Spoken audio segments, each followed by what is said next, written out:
今天穿的稍微正式了一点，那是因为咱们要做一期不太正式的节目，因为和平时那种我们基于新闻事实的评论分析不太一样。今天这个节目呢，更多是来自于一种大胆的推测，那就是卡尼的葫芦里究竟卖的是什么药。好，咱们书归正传，在大部分人的眼中卡尼在达沃斯的那一番关于怀旧不是策略的演讲呢，不仅保住了加拿大的体面，也更点燃了一种久违的国家和主权的叙事，让很多人感到一种压抑已久的燃。不光是加拿大人其实全世界那些苦特朗普久矣的人们都会因为这个演讲呢感到非常振奋。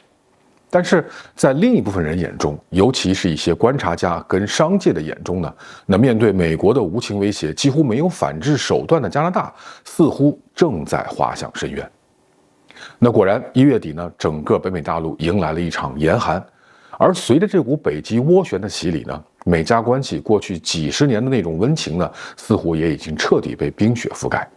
那美国的报复是如期而至，速度和强度呢，似乎都超过了外界的预期。那最早最直接的报复就来自于美国总统特朗普本人，他不仅把卡尼再次称为叫州长，还在社交媒体上呢白纸黑字地画上了一条红线，说只要加拿大敢跟中国达成任何实质性的贸易协议，那100%的惩罚性关税呢将瞬间覆盖所有你输美的商品。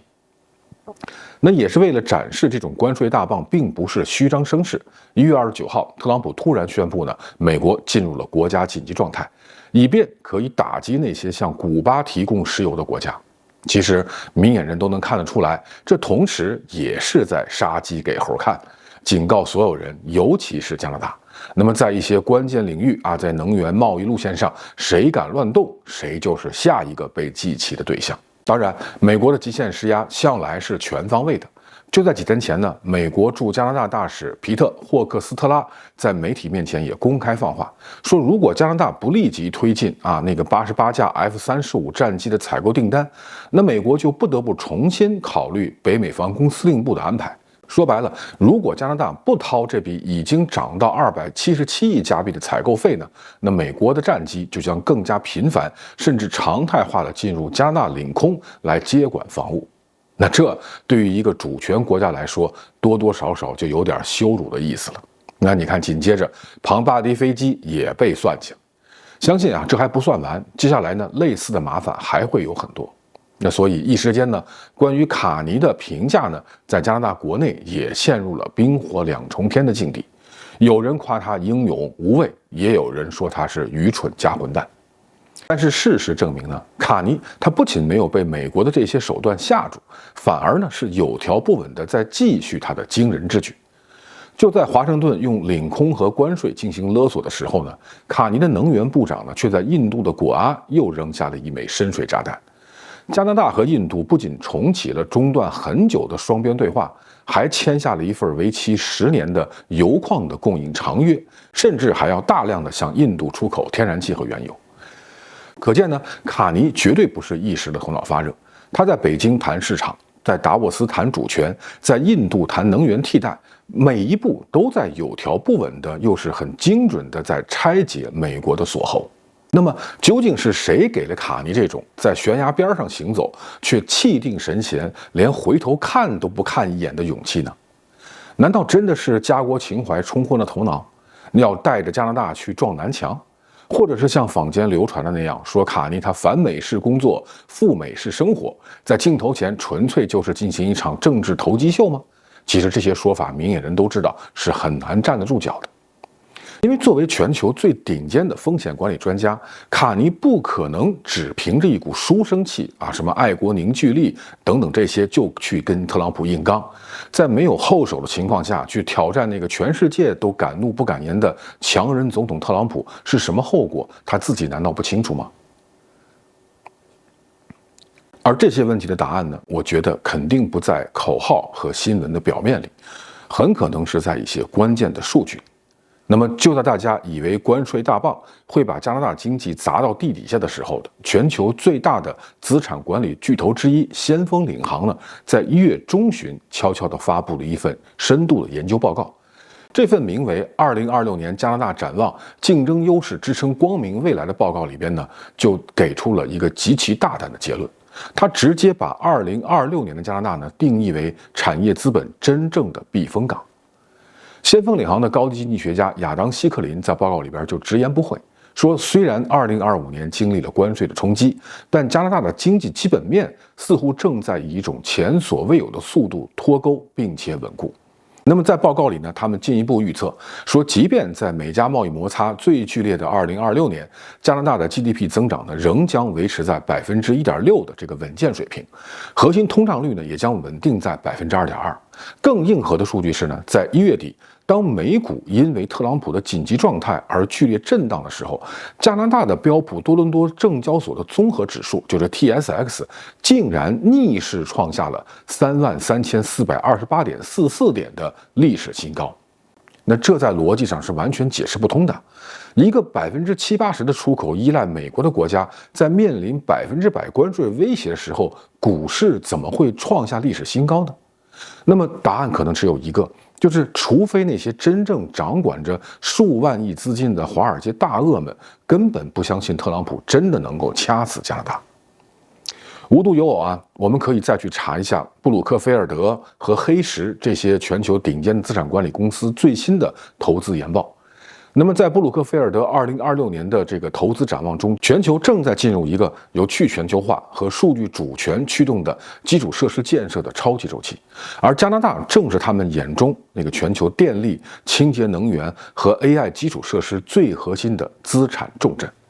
那么黑石集团呢，则在2026年他们的投资展望中呢，也明确强调，在不确定性中寻找安全性是今年的主旋律。所以这些资本呢，不仅没有撤出加拿大，反而表现出一种死寂一般的冷静，因为我相信他们看到卡尼正在利用他过去积累的全部人脉，为加拿大建立一个巨大的金融防火墙。那这个防火墙的第一块啊，也是关键的一块砖，就是卡尼在北京续约的那份2000亿人民币的本币互换协议。这不仅仅只是一笔钱的事儿啊，这是一个绕开美元结算的流动性闭环。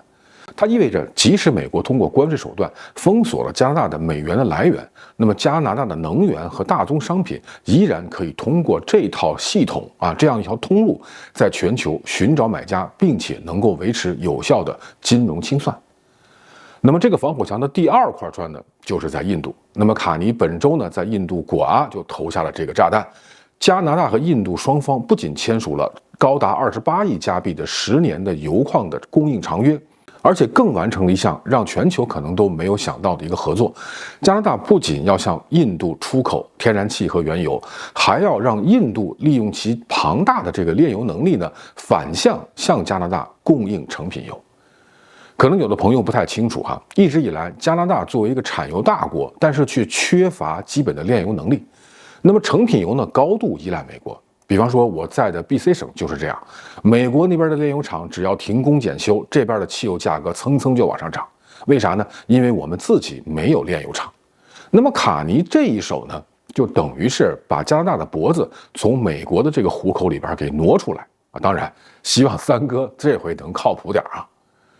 所以呢，当咱们把这些拼图都拼在一起的时候啊，卡尼的有条不紊，股市的逆势新高，全球资本比方说先锋领航的避风港的背书，全球这些资产管理巨头们的稳如泰山，以及中国和印度两国在金融和能源上给加拿大做的强力对冲，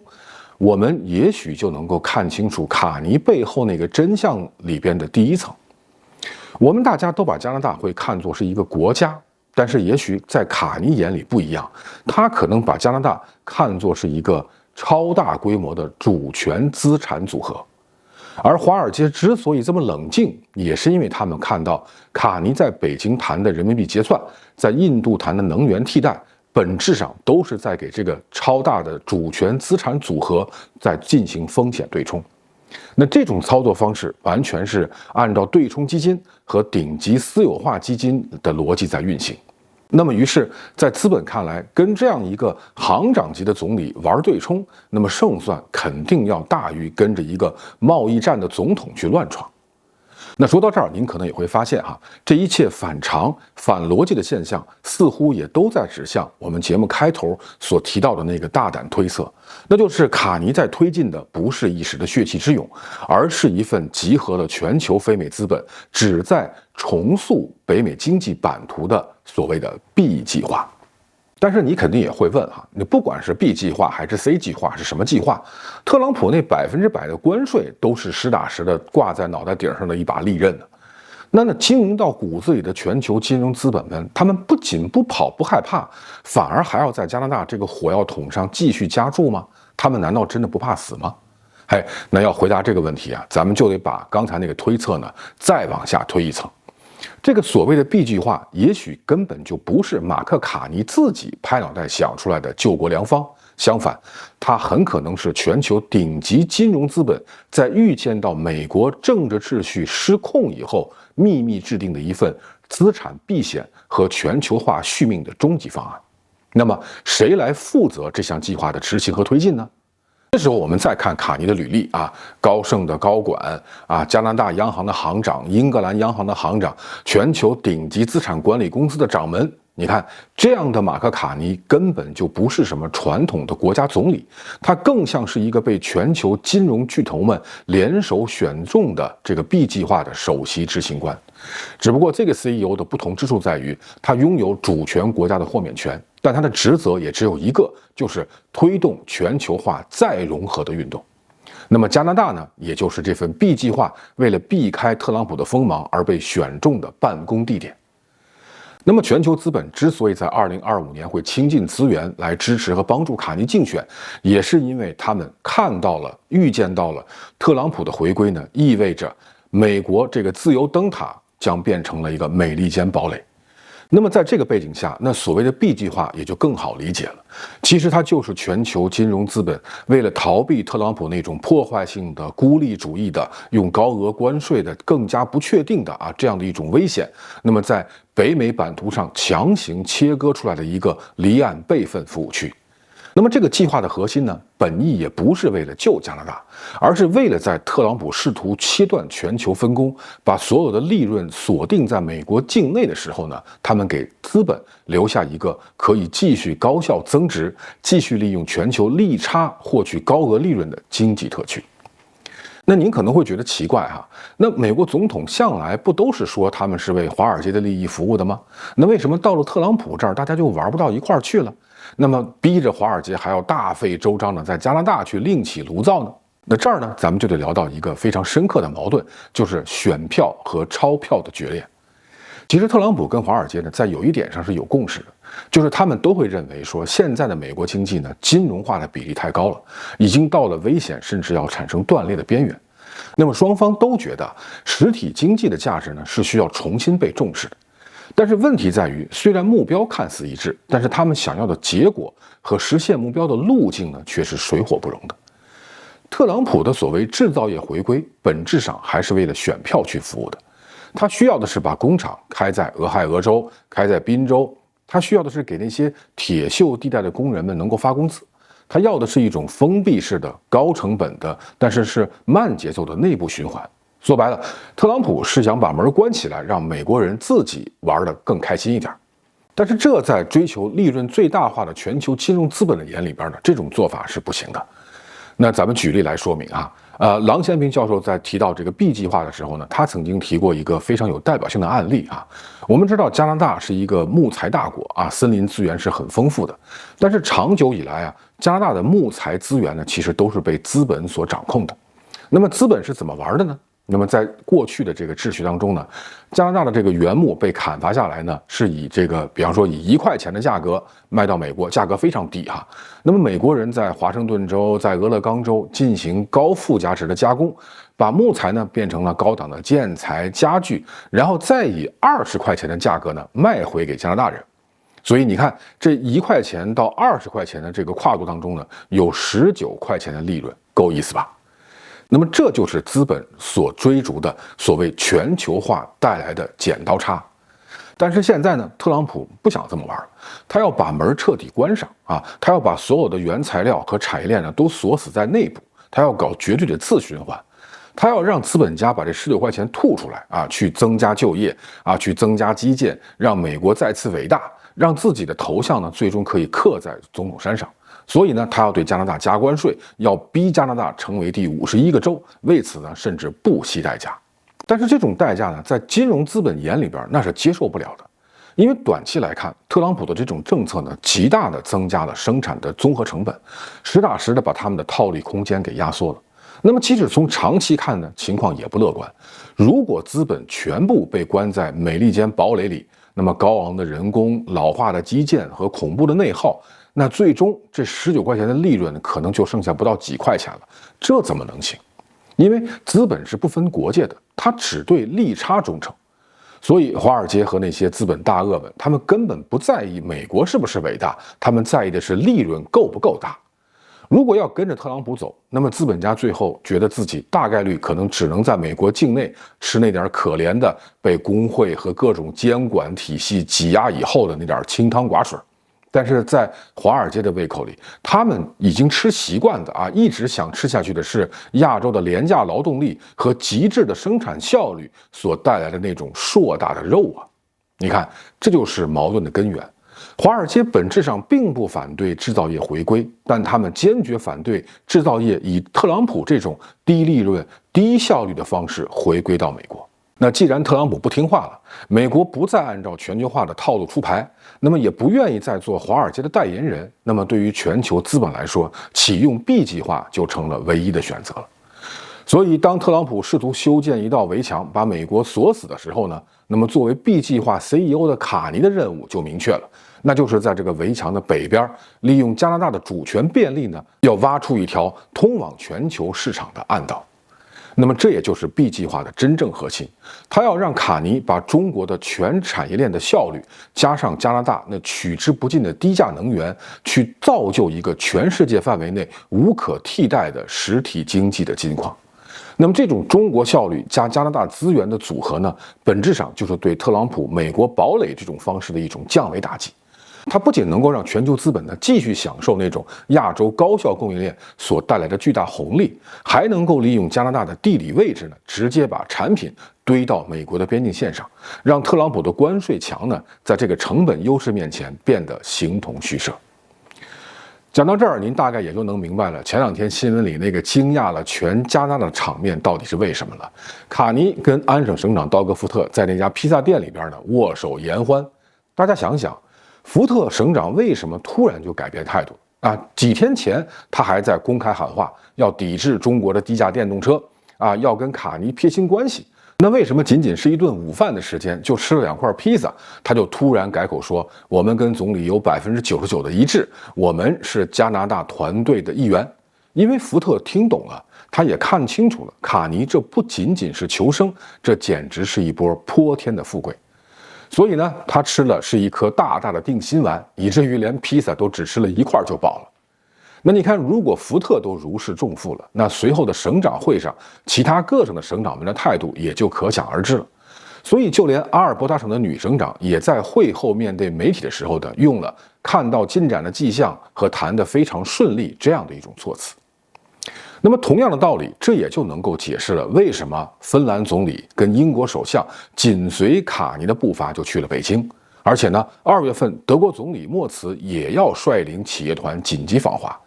因为其实不仅仅是华尔街的资本在找退路，整个欧洲的工业资本也看中了这个机会。他们发现，如果不赶紧靠近这个中加黄金组合，如果不加入这个 B 计划的办公区，那么在特朗普的封闭体系下，欧洲制造、德国制造将会彻底丧失竞争力，甚至会沦为全球再融合的这个竞争当中的炮灰。所以，这根本不是什么卡尼跟特朗普的个人恩怨，不仅仅是加拿大跟美国之间的一场争夺，这是一场全球资本对失控总统的集体兵变。那么，在资本眼里边，特朗普是一个不可预测的意外，而卡尼则代表了那个旧秩序，代表了稳定的利润，代表了全球化2.0是最靠谱的一个代理人。而他们之所以对这个 B 计划充满信心，他们赌的是，一旦这个离岸的实体经济金矿开始产出，那种无法抗拒的利润诱惑呢，最终也会迫使美国国内的资本和政客向这种高效率、低成本的模式投降。说到这儿呢，对这个 B 计划的生产逻辑和利差逻辑的这个推测分析呢，大家应该都听明白了。那其实一句话啊，就是东亚的生产效率加上加拿大能源所形成的一个无可替代的成本组合。但是呢，问题又来了，你生产的再便宜，效率再高，如果你卖不出去呢，那这就不是金矿，而是一堆占地方的废铁嘛。那么放眼全球，真正能把这种生产端积攒下来的利差最终变为真金白银的利润的，那还是只有一个地方，就是美国。我们必须得承认一个残酷的现实啊，尽管中国、印度这样的人口大国也有可观的市场规模，但是直到2026年到今天，美国作为全球最大的消费市场，其强大的这个经济引擎的这个地位呢，仍然在全世界是无出其右的。那种高净值的大规模的具有持续性的购买力呢，在全世界还找不出第二个替代品。所以这也是为什么特朗普到处挥舞着关税大棒砍打喊杀的底气所在。他觉得既然你们都得上我这儿来换钱，那规矩就得由我来定。只要我把这个变现的大门给你们关上啊，7月份的什么美加墨协议上我就不签字，那你什么 B 计划什么 C 计划全都是镜中花水中月。但是如果真像媒体这么说的，咱们都这么想，那就说明咱们还是低估了资本对于变现通道的保护能力。说到这儿呢，咱们就得去详细拆解呢，在这个美加墨协定里边啊，有一个被很多媒体都翻烂了，但是却极少有人能够真正明白它真正价值和用意的法律武器，就是库斯马协议的第34条第7款，就是大名鼎鼎的日落条款。很多媒体啊和很多言论都在说呢，说2026年的7月1号呢就是个审判日。大家觉得只要特朗普在那天在这个续约文件上我就是不签字，那么这个美加墨这个贸易协定呢就几乎是原地爆炸了。但是这其实是非常不准确的一个法律误导。事实上呢，库斯马协议的设计者早就为这种出现政治疯子的这种风险呢预埋了一根避雷针。我们知道啊，根据协议的这个条款呢，美加墨贸易协定的初始有效期就是16年，就是从2020年开始到2036年结束。那么在2026年7月1号呢，它是一个审查点。那即便特朗普像他威胁的那样，他在续约的这个文件上不签字，协议呢也不会立即失效。相反呢，它会触发一个非常特殊的机制，就是这个协议会进入10年的丧失期。那么这个10年丧失期什么意思呢？就是说，只要美国不正式行使提前退约权啊，这儿您要注意哈，拒绝续约和正式退约呢是两码事儿。那么即使他拒绝续约啊，那么在未来10年里边，也就是直到2036年，现有的零关税待遇、现有的原产地的规则将继续在法律惯性的保护下呢强行运转，直到2036年这个协议的有效期终止。那也就是说，即使是他不续约，那么未来10年仍然这个变现窗口期还是在的。这意味着，即便特朗普在白宫大发雷霆啊，只要库斯马协议这个法理吸管还在，那么亚洲的产能就能在加拿大这个离岸办公室里边，利用本地的廉价的能源，完成某种程度的转基因的一种法理调换，然后利用这10年的法理惯性呢，源源不断的以北美制造的身份呢，冲向美国这个最大的变现池。那您可能会问，那这种情况特朗普难道不知道吗？他就没有别的牌打了吗？当然有，他可以动用美国国内的国际紧急经济权利法，就是 IEEPA， 或者呢是以国家安全为由动用232条款，绕过贸易协定呢直接去加税。但是您请注意啊，这些手段呢充其量都是侧击，而构不成是心梗那个分量。在法理上，只要库斯马协议的基座没有动，那么任何单边加征的关税呢，都会面临美国国内法庭的无尽的挑战，和来自美国跨国公司的集体游说。更关键的是呢，2020年通过的这个库斯马协议呢，是一项经过美国国会严格立法的程序的。那么特朗普虽然贵为总统啊，但是他如果想在没有国会支持的情况下，单方面撕毁一整套已经深度嵌入美国产业链的这样一个贸易法典呢，他会面临无数个兰州的法律诉讼，会面临美联储对通胀失控的恐惧，更会面临他在2020年中期选举中失去大量选民的支持。所以1月25号呢，卡尼在渥太华就发表了一段非常有深意的讲话。他当时的意思是说，加拿大和中国签署的贸易协议完全符合库斯马协议下的所有义务。这句话呢，在普通人听来像是外交辞令，但是在法律专家的耳朵里呢，这就是在对特朗普进行一个法理点名。因为卡尼呢算准了一笔账，特朗普也许呢会拒绝在2026年的续约文件上签字，但是他不敢因为面子而提前退出美加盟贸易协定，因为这种硬脱钩所引发的一系列经济和政治后果，他是难以承受的。所以卡尼的这番讲话呢，不仅说给特朗普听，他也是在告诉华尔街说，你们不用再去看特朗普的那个社交媒体，而应该去看那份合同。只要我们坚持这10年的法律缓冲期，我们就能在这样的一个 B 计划的租界里完成人类历史上规模最大的产业战略迁移，而且能够获得巨大的套利。所以呢，福特听懂了，他看清了这10年的法律缓冲期里边的这个红利啊。他意识到了，说在这10年里边，安大略省可以利用中国最顶尖的电池技术，配合本地几乎白送的清洁能源和原材料，生产出全球最具竞争力的工业品。然后呢，再去利用特朗普砸不断的那根法理吸管呢，去享受美国市场的流动性。这种从附属区而变成租界区的华丽转身呢，我相信是包括福特在内任何一个务实的政治家都没法拒绝的诱惑。所以呢，马克卡尼并不是带着我们去自杀，他是在利用所有能利用的条件，在为全球资本建造一个能够延续10年的带围墙的全球化的避风港。所以上述的整个这个大胆的推测，也许才是2026年年初这1个月的时间，全球这个风起云涌的这些拳斗大戏的真正的那个剧本。而这份剧本里的角色呢，绝不仅仅只是卡尼跟特朗普。大家可以看一看当今的这个世界不仅是加拿大、德国、日本、澳大利亚、新加坡等等吧，这些曾经在全球化浪潮里获益的中等国家，现在都面临着同一个噩梦，一个封闭而且极度自私的美国。如果大家都跟着美国的节奏走，去搞脱钩，去搞阵营对抗，最后的结果就是大家的制造业全部都得萎缩，利润全部被美国的金融系统吸干。所以卡尼在加拿大这个办公室里边做的，其实是全球中等国家一直想干却不敢干的一个出头鸟。他利用加拿大的主权便利呢，利用库斯马的法理空间，在北美的后院公然就搞起了一个反堡垒的联盟。他逐步进入亚洲，尤其是中国的产业链呢，不是为了让中国赢，而是为了让加拿大、让德国、让所有不想坐以待毙的国家能够拥有对抗美国高通胀、高成本、高关税的武器。这就是为什么欧洲这些领导人们前后脚的都要去访华，这也是为什么甚至连马斯克、贝佐斯这些美国顶尖的这些企业家资本家都在私下里跟卡尼保持着极其微妙的联系。因为大家都知道，特朗普的这个封闭堡垒呢是一个不可持续的，它是一个人为制造的成本高地。但是卡尼跟金融资本联手打造的这个中加黄金组合呢，却更显然是一个自然的、极具爆发力的利益蓝海。所以朋友们，当我们把所有的拼图拼在一起的时候，你也许就能发现这个大胆推测最后的一个惊人的结论，就是加拿大也许并没有危在旦夕，它正在经历一场史诗级的金蝉脱壳。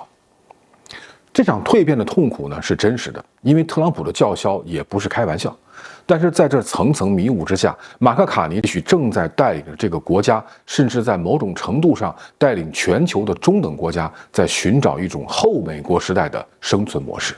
他真正的底牌和勇气是相信特朗普不敢真的自残，不敢真的切断这根能让美国维持低通胀、维持资本利润的法理血管。他赌的是钞票最终会战胜选票，是效率最终会战胜怀旧。我知道2026年这段时间以来呢，加拿大的朋友们的焦虑是非常真实的。那么作为我们生活在这儿、关注北美政经局势的普通人，我们最怕的往往不是困难，而是看不见希望的一种迷茫。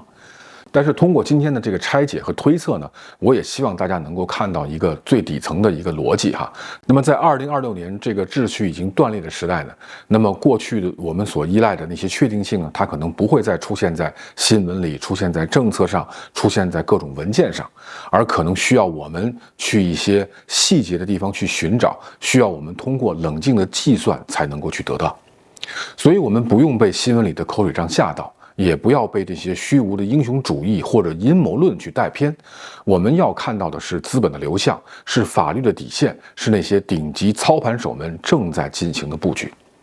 那正如卡尼所说的，怀旧不是一种战略。如果我们还在怀念那个美家如鱼得水的旧时代，我们注定会被大象打架的余波给震碎。但如果我们能看清卡尼和华尔街给我们打开的另一道侧门，我们也许会发现，每一个危机的背后呢，其实都有一个由于利差重组而带来的足以改变命运的机会。2026年不会是一个结束，而更可能是一个新的大时代的开场白。在这个时代里，如果你只盯着特朗普的推特，你看到的全是绝望；但如果你能盯着卡尼的账本和库斯马的条款，你看到的也许会是闪闪发亮的希望。感谢各位收看今天的节目，我们不抢时效，我们只追求信息的密度。还是那句话，虽然是一家之言，但也想能够气象万千。如果您喜欢的话，就请订阅我的频道，更欢迎大家把自己的想法和看法呢，在评论区里边畅所欲言。好，咱们下期接着聊。